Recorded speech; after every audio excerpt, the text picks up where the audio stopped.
आदाब। मैं आगा खुर्शीद खान। भारत को अंग्रेजों से आजादी दिलाने में सुभाष चंद्र बोस का नाम स्वर्णिम अक्षरों में लिया जाता है।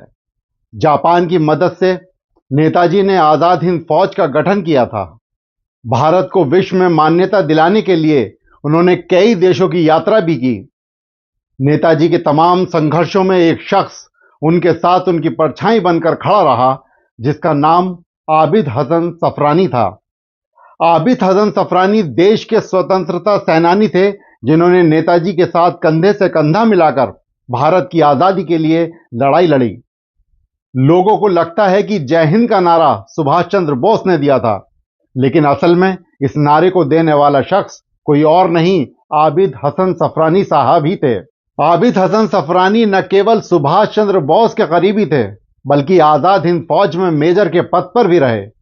फ्रीडम फाइटर्स एसोसिएशन की पहल पर स्वतंत्रता सेनानी चौधरी आचार्य ने तेलुगु में उन पर एक किताब लिखी है, जिसमें उनके जीवन से संबंधित कई महत्वपूर्ण जानकारियां दी गई हैं।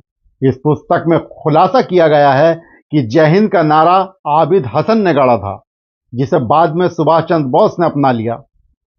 नेताजी लोगों में जोश भरने के लिए अपने जलसे जुलूसों में भीड़ से यह नारा लगवाते थे। बाद में यह इतना प्रचलित हो गया कि गांधी, नेहरू सहित तमाम नेताओं ने इसे आत्मसात कर लिया। आज भी इस नारे की अहमियत कम नहीं हुई है। इस नारे को लगाकर देशवासी खुद को गौरवान्वित महसूस करते हैं, लेकिन इस नारे की खूबसूरती यह भी है कि इसे लगाने पर भाषा, संस्कृति और मजहब के नाम पर बखेड़ा खड़ा नहीं किया जा सकता। चौधरी आचार्य की पुस्तक के मुताबिक भारत की स्वतंत्रता को लेकर नवंबर 1941 में बर्लिन में आयोजित फ्री इंडिया सेंटर्स की पहली बैठक में सफरानी ने जय हिंद का नारा दिया था, जो सुभाष चंद्र बोस को बहुत पसंद आया और उसे सदा के लिए अपना लिया।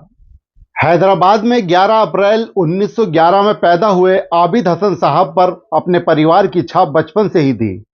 आबिद के पिता जाफर हसन हैदराबाद के उस्मानिया विश्वविद्यालय में डीन थे और मां बेगम अमीर हसन कट्टर गांधीवादी थीं। जाफर हसन के दो बेटे थे, बदरुल हसन और आबिद हसन, जिन्हें बचपन से ही घर में देशभक्ति की घुट्टी पिलाई गई। परिवार के सभी लोग महात्मा गांधी के करीबियों में गिने जाते थे, यहां तक कि उनका साबरमती आश्रम में भी आना जाना था।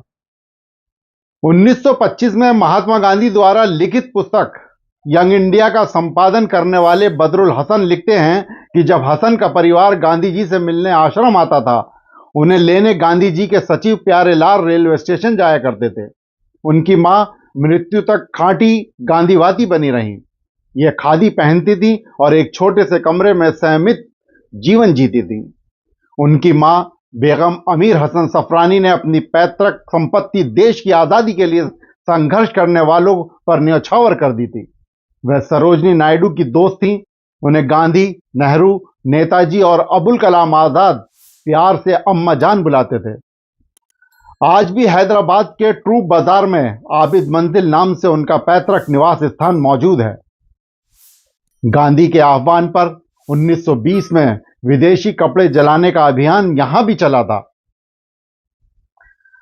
अब हम आते हैं आबिद हसन सफरानी पर, जिन्होंने शुरुआती पढ़ाई के बाद आगे चलकर जब इनके सारे साथी इंग्लैंड के विश्वविद्यालयों में शिक्षा प्राप्त करने चले गए, तब आबिद हसन ने इंजीनियरिंग की डिग्री लेने के लिए जर्मनी जाने का फैसला किया।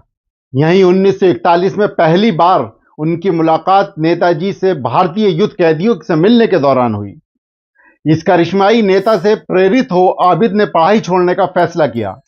21 अप्रैल 1943 के तड़के जब जर्मनी पनडुब्बी का सामना जापानी पनडुब्बी से हुआ और इनके बीच सांकेतिक भाषा में बात हुई, इस बात को जानते हुए भी कि उस समय समुद्र की लहरें उफान पर थीं, नेताजी और आबिद ने एक पटरी पर कदम रखा और तूफानी लहरों को पार करते हुए जापानी पनडुब्बी I-29 पर चढ़ गए।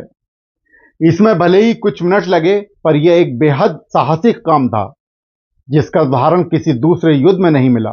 उफनती लहरों के बीच एक पनडुब्बी से दूसरी पनडुब्बी में जाने की यह पहली घटना थी। इसके बाद इन दोनों पनडुब्बियों ने लहरों में गोता लगाया और अपने अपने लक्ष्य की ओर चल पड़ी। कहा जाता है कि आईएनए में हिंदू और मुस्लिम सैनिकों के बीच झंडे के रंग को लेकर मतभेद था, एक तरफ जहां हिंदू चाहते थे कि झंडा केसरिया रंग का हो, वहीं दूसरी ओर मुस्लिम हरे रंग का झंडा चाहते थे। जब हिंदुओं ने अपनी मांग वापस ले ली, तब आबिद उनसे इतना प्रभावित हुए कि उन्हें मान के देने के लिए उन्होंने अपने नाम के आगे सफरानी जोड़ने का निश्चय किया। 1943 में जब नेताजी ने आईएनए द्वारा गठित आपातकालीन सरकार के लिए रविंद्रनाथ टैगोर की जन गण मन को गान के रूप में चुना, तब आबिद को इसका हिंदी में अनुवाद करने की जिम्मेदारी दी गई। इनका अनुवाद सब सुख चैन का संगीत राम सिंह ठाकुरी ने दिया था, जो जल्दी ही एक लोकप्रिय गान बन गया। सफरानी लगातार आईएनए के साथ बर्मा से लेकर भारत के इम्फाल तक लड़ते रहे और उन्होंने अपने अनुभवों को इम्फाल में हमारे लोग शीर्षक से लिखे एक लेख में लिखा। हालांकि आखिर में आईएनए हारने लगा और मित्र राष्ट्रों के युद्ध जीतने के कारण उसे हार का सामना करना पड़ा।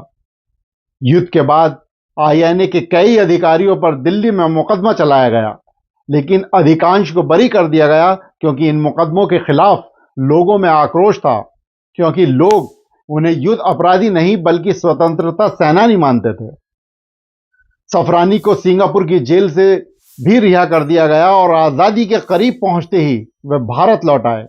भारत के आजाद होने के बाद तत्कालीन प्रधानमंत्री पंडित जवाहरलाल नेहरू ने उन्हें भारतीय विदेश सेवा में शामिल किया। उन्हें मिस्र, चीन, स्विट्जरलैंड, इराक, सीरिया, सेनेगल और डेनमार्क सहित कई देशों में तैनात किया गया। सेवानिवृत्ति के बाद सफरानी शेखपेट टोली चौकी में एक फार्म में रहने लगे। साल 1984 में उनका निधन हो गया। मुस्लिम टुडे ग्रुप ऐसे क्रांतिकारी अजीम शख्सियत को खिराज अकीदत पेश करता है। दोस्तों, ऐसे ही किसी क्रांतिकारी के साथ अगले हफ्ते फिर मुलाकात होगी। तब तक के लिए मुझे इजाजत दीजिए। खुदा हाफिज।